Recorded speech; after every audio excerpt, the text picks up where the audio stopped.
broadcasting and streaming live all across America. This is HomeTalkUSA with Michael King, where we will discuss topics pertaining to your home with industry-leading experts. Michael King is a licensed general contractor with more than 30 years of experience in home improvements and the author of Contracting with the King. Join us this hour for our segment Invent America with your co-host, the Inventor Lady, Rita Crompton. Discover what's next in the home improvement industry and explore new products and innovations. Or if you have that next great big idea, learn what it takes to bring your invention to the world as Michael King and Rita Crompton talk to America's inventors and innovators. Remember, the America of tomorrow is being invented today. We invite you to visit us at HomeTalkUSA.com, one of the best resources for home improvement information around today. Your best life begins with your best home, and there's no place like Home Talk. That's HomeTalkUSA.com. And now, we proudly present Invent America from the #1 home improvement radio program in the country, Home Talk USA, with your host, the Cajun contractor, Michael King, and his co-host, the Inventor Lady, Rita Crompton. Welcome. That's right. This is the Invent America part of the Home Talk USA radio show. We want to welcome all of you. We definitely want to welcome all of you that tuned into hour one of Home Talk, and we had a great show. But don't forget, we are streaming live on the World Wide Web at HomeTalkUSA.com. This show airs across America every Saturday at 4 o'clock Central Time. So check our schedule, check our affiliate list. It's growing. And again, we had some great affiliates that tune in, and we wanted to welcome them aboard. That's actually tuning in to this hour. Again, we have WGCH in Greenwich, Connecticut that's joining us, WBTN in Southern Vermont, and we have the Fort Radio in Indiana. So, hey, welcome all of you to the very best of home improvement information and education. Now I'd like to welcome my sidekick. They called her the Inventor Lady herself, Miss Rita Crompton. Rita, welcome back. Didn't I just talk to you just recently? I think so. I do. But you know, we always have a good time, and I love that Cajun voice. I think you want to talk about, Rita, the professionalism at the trade show, because this is so important that your first impression is the best impression. I go back to, you want to fake it till you make it, and I know I'm gonna get some fallback on that, but I mean it in a good sense. The way you dress, the way you smell. I mean, I've had some raunchy looking people that came up with some great technology, but they're not going to get anybody in the booth if they look like they, just came off of the hobo train. You know what I mean? Well, that is true. And so we look at, first of all, getting to the show. So when I get somebody, today we're talking about, delays, life gets in the way, but delays can mean, disaster later on. And one of them was that, it's inconvenient for me to get to the show this year. I don't think I'm going to make it. I'll go next year. And it's like, in the meantime, now 2 other things have come to market that compete, and they might not be exactly like it, but it's taking a share of the market that the inventor could have had. And so those delays can just be disastrous. And especially once you've started putting money into it, when, you delay and it's like, all right, well, now 2 other products enter the market and holy cow, $20,000 down the drain, $50,000 down the drain. We were talking earlier, some people take out a second mortgage on the house to do this. Everything. And you don't want that falling down the drain. So when we look at delays, it's really important to assess them and figure out, all right, what makes sense, get back on track. Life does get in the way. We've all had to deal with certain things, but get back on track. You take a look at your calendar, see things that are out there, and you figure out, all right, this delay might be 6 weeks, but it doesn't have to be 6 months. Yeah, because trade shows can make or break you, though, too. You know what I mean? Absolutely. Yeah. Absolutely. And, we've had inventors that, they learn a lot about pricing. They learn a lot about packaging. They learn a lot about their pitch. The pitch can't, we hear so many times, it's like, oh, I've got a pitch deck and it's 15 slides. No, your first conversation with somebody should be 15 seconds. And these are the questions you need to answer. And so we teach them then at the shows and prepping for the shows. And I had one lady last year, she couldn't make our show. She was going to a different one. And she goes, okay, all of the folks that you are taking to the show, I'm still on your email list, and you are sending them updates every week, what to wear, what to say, what to take. And these other guys haven't sent me a single email, and I feel like I'm working in the dark. So yeah, you're right. We educate people, we take them, we've got a team, we've got staff, and it makes a huge difference for folks. What part of the process they should be in to get to the point where they need to consider that trade show? They need to be patent pending. All right. A provisional patent application is enough, and sexy prototype. So not the duct tape and cardboard version of the prototype or the Lego version. They need to have proof of concept. We call it sometimes sexy prototype that really shows what it does.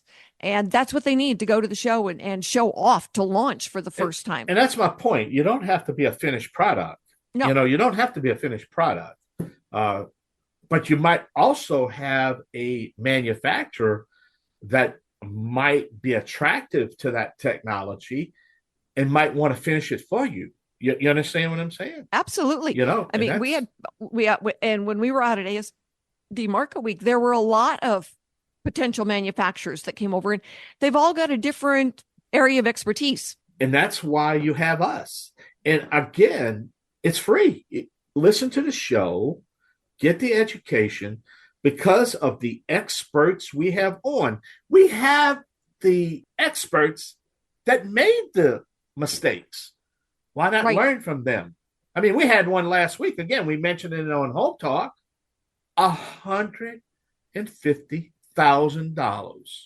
Wow! If we could have got him before he spent that kind of money, who knows? Maybe I could have bought some more radio stations. What do you think, Rita? Well, it's very possible. Like you said, the average non-provisional or utility patent and different professionals are going to, lean more heavily to one term or the other, but they are the non-provisional and the utility, basically the same thing.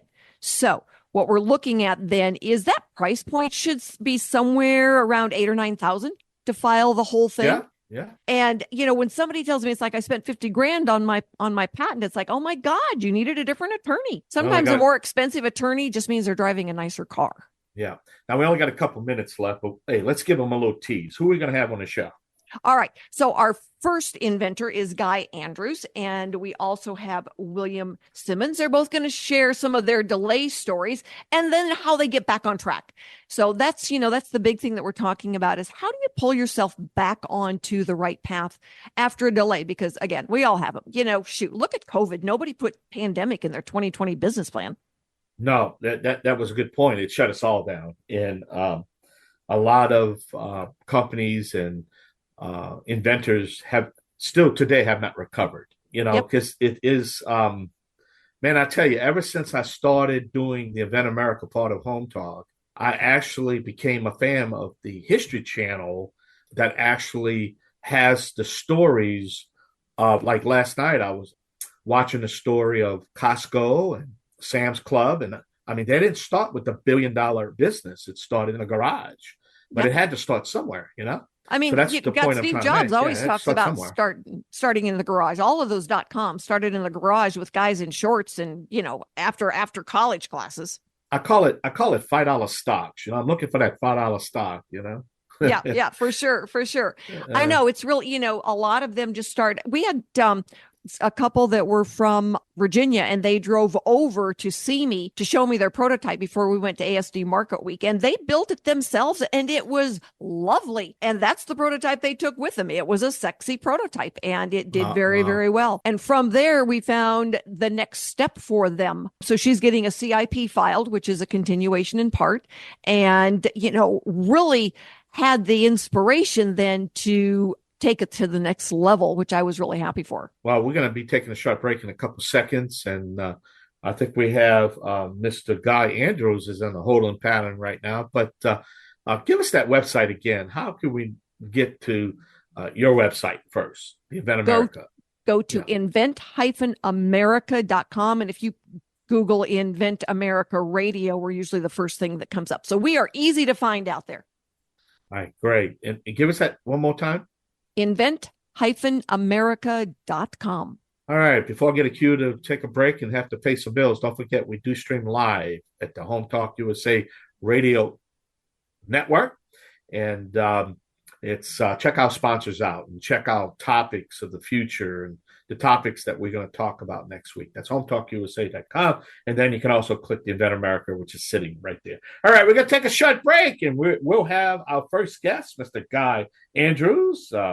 He's got a product called the Kitchen Product right here on the Invent America show. Yay! I'll be right back with the Inventor Lady. This is the Cajun Man from the Bayou Land. Don't go nowhere.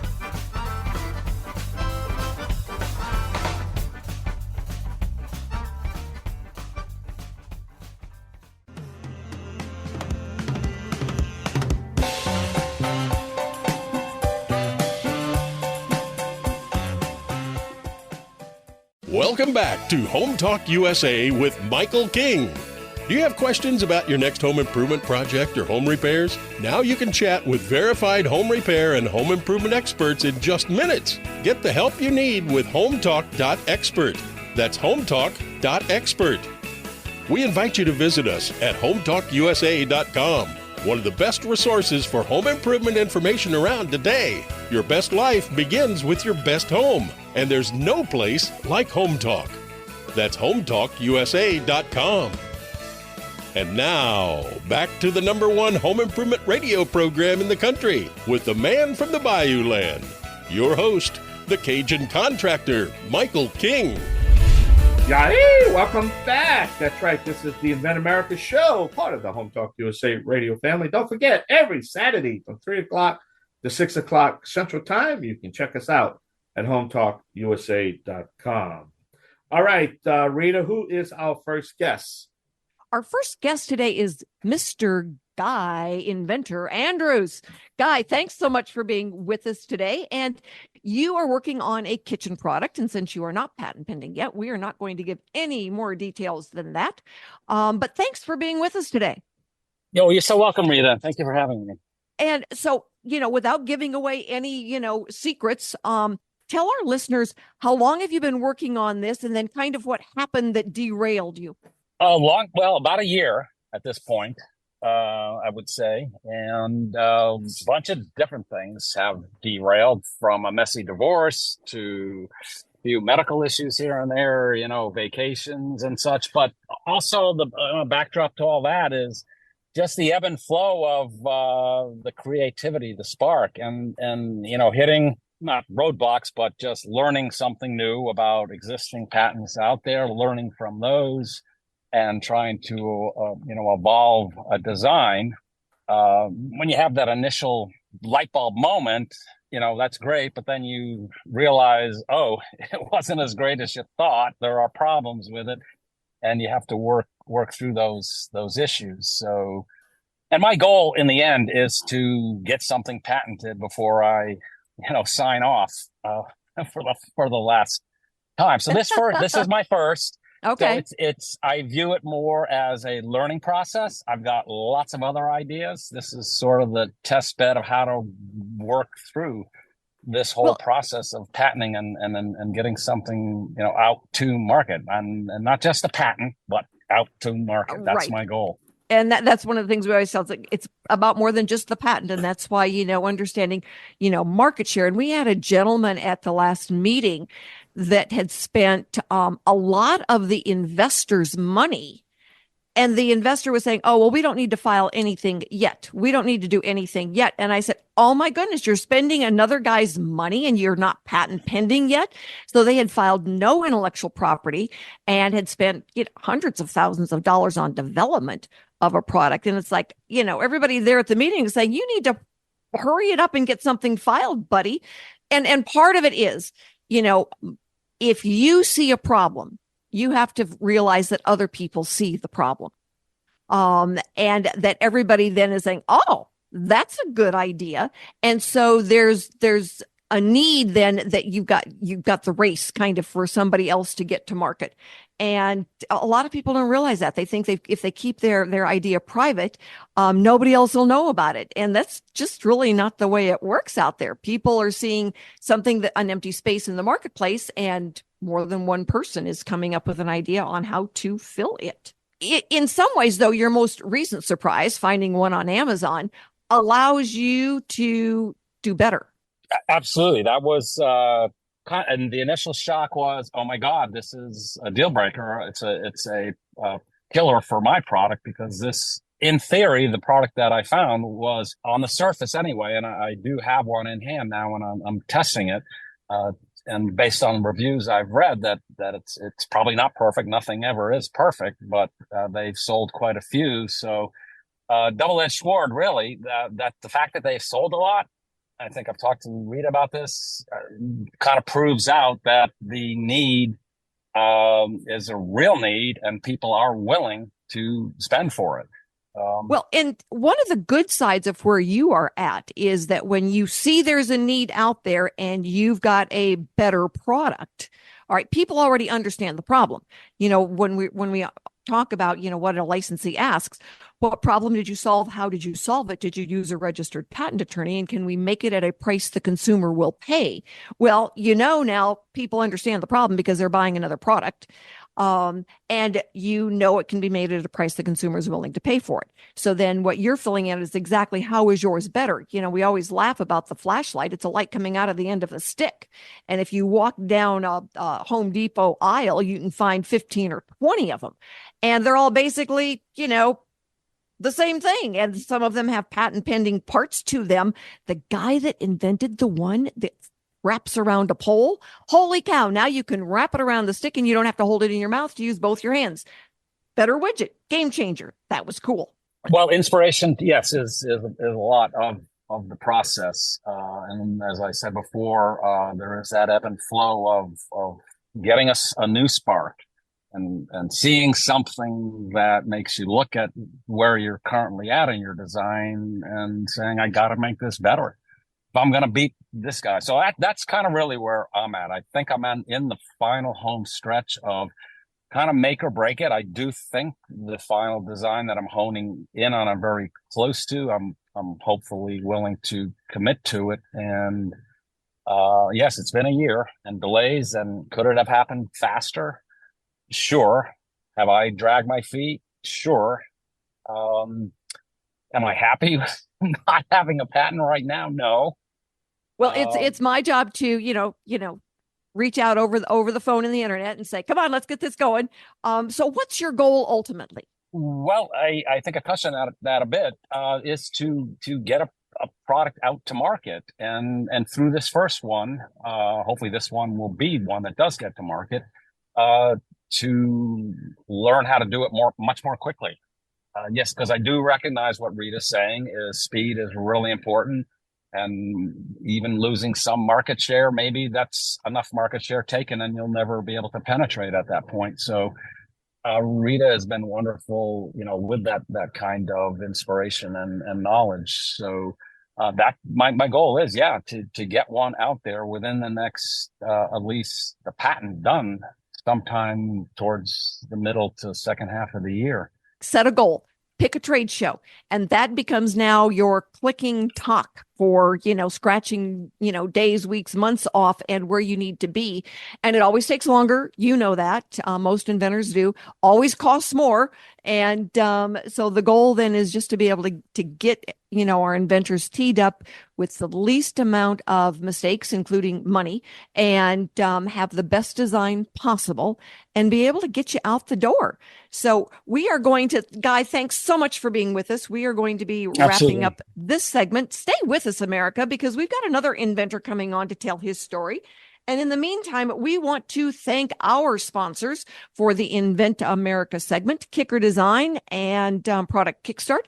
Both are excellent at helping inventors get from that sexy prototype stage. Guy might be calling one of them to the short run and even to then manufacturing. So we are going to be thanking them. And if you are out there and you need to join us for a meeting, Inventors Roundtable, kind of the call-in version of the show. So take a look at Invent-America and stick with us because we're going to be right back.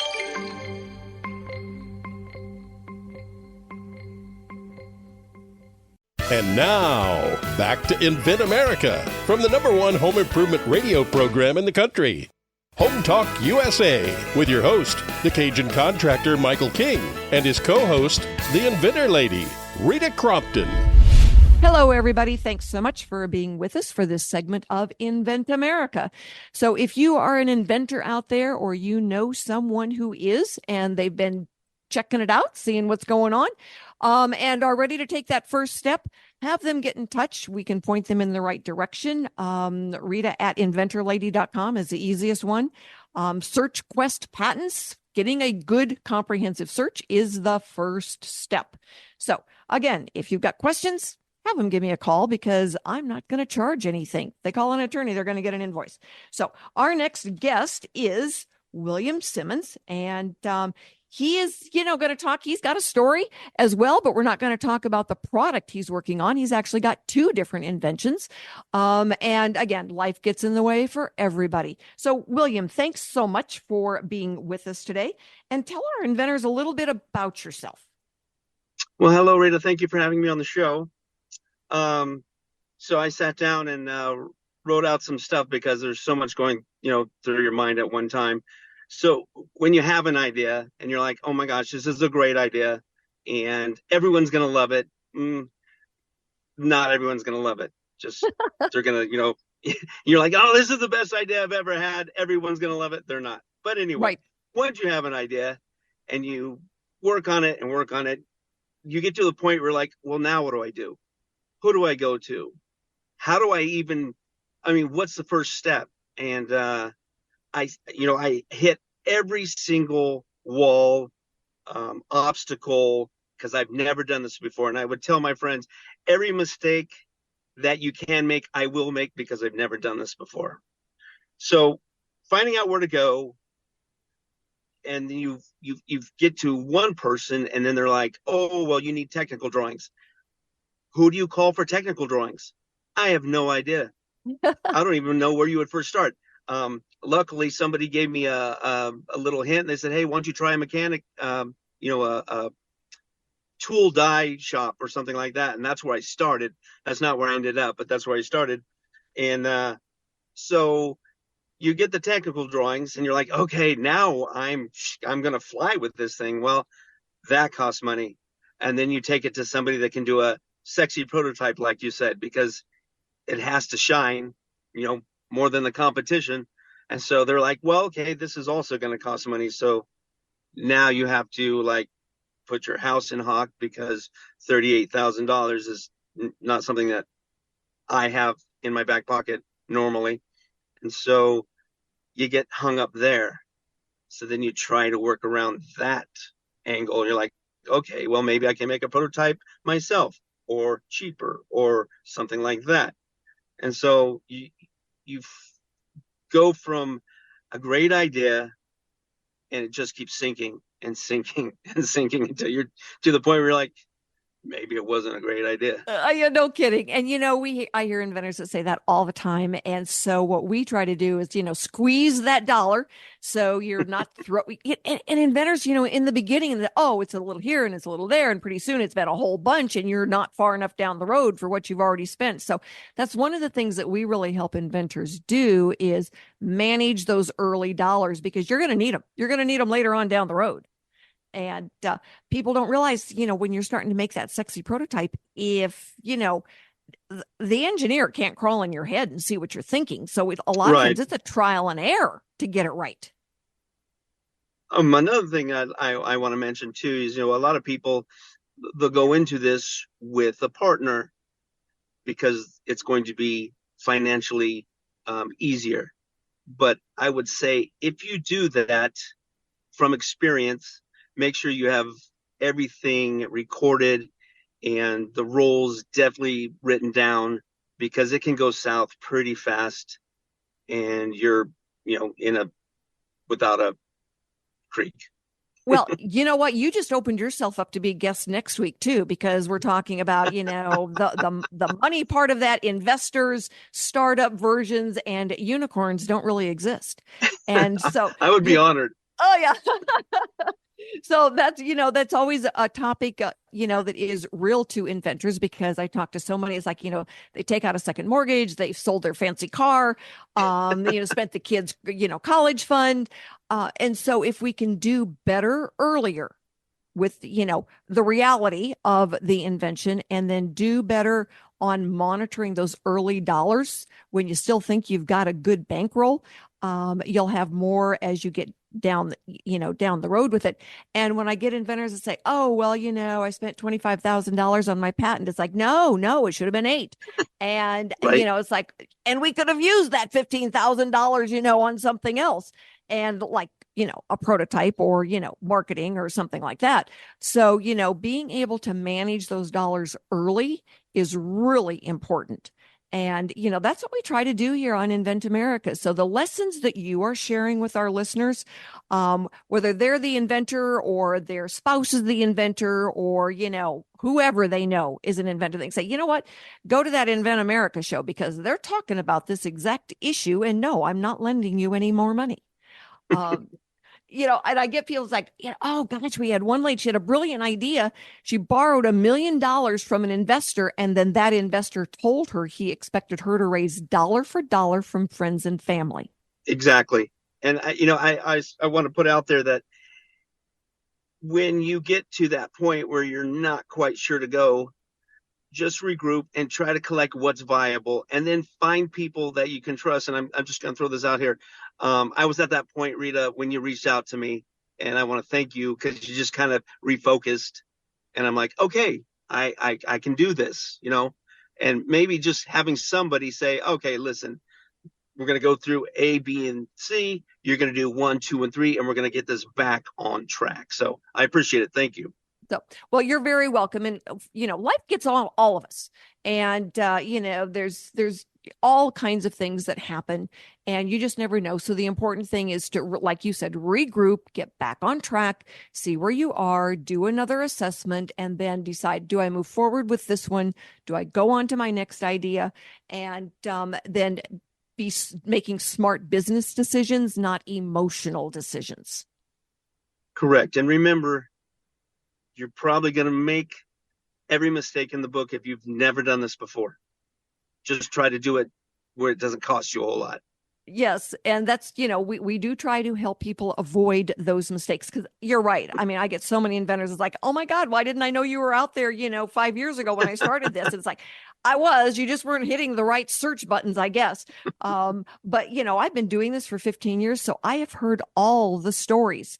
We had one young kid that got onto Shark Tank, and not because he had a brilliant idea, it was because he could cry on demand. It's like, you need to understand why you're getting on TV. It is all about the entertainment, and it is cry on demand.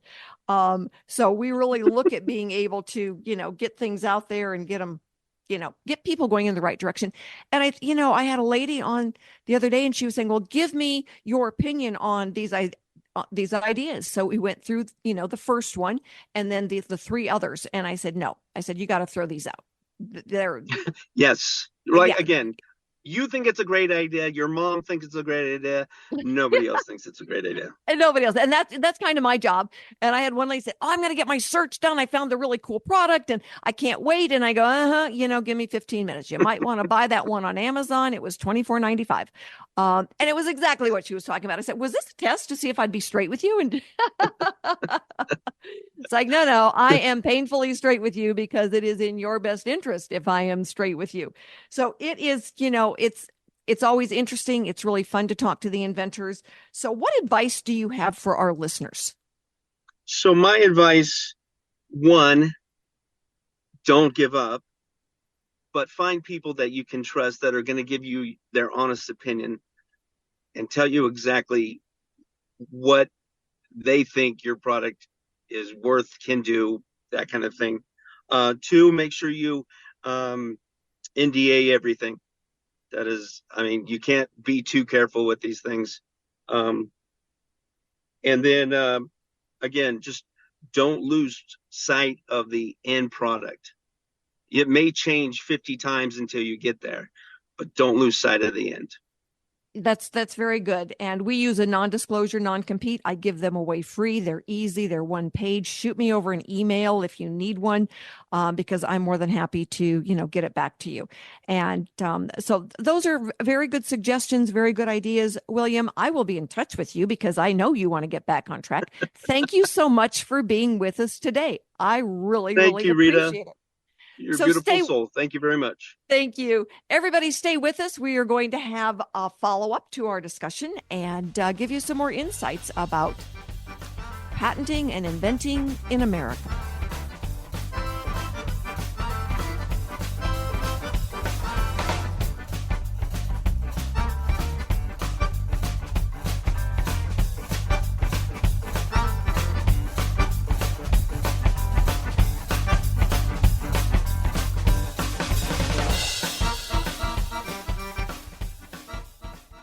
And now, back to Invent America from the #1 home improvement radio program in the country.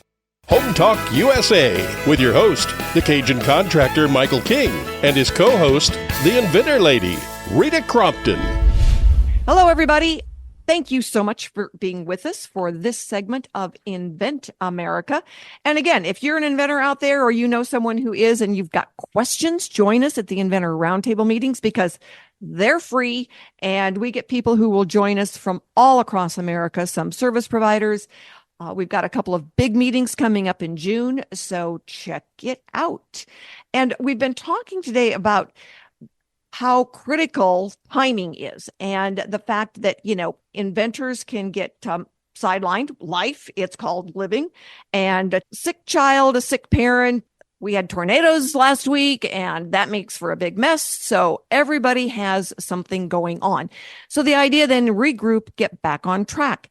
And don't forget that delays can be costly. And so I think I'd mentioned that we had one gentleman that just, he had nothing filed, but was spending an investor's money. It's like, oh my goodness, get filed. And if you miss your provisional patent, it's 1 year. You've got 1 year. And sometimes, you know what? You might miss it. Get back on track.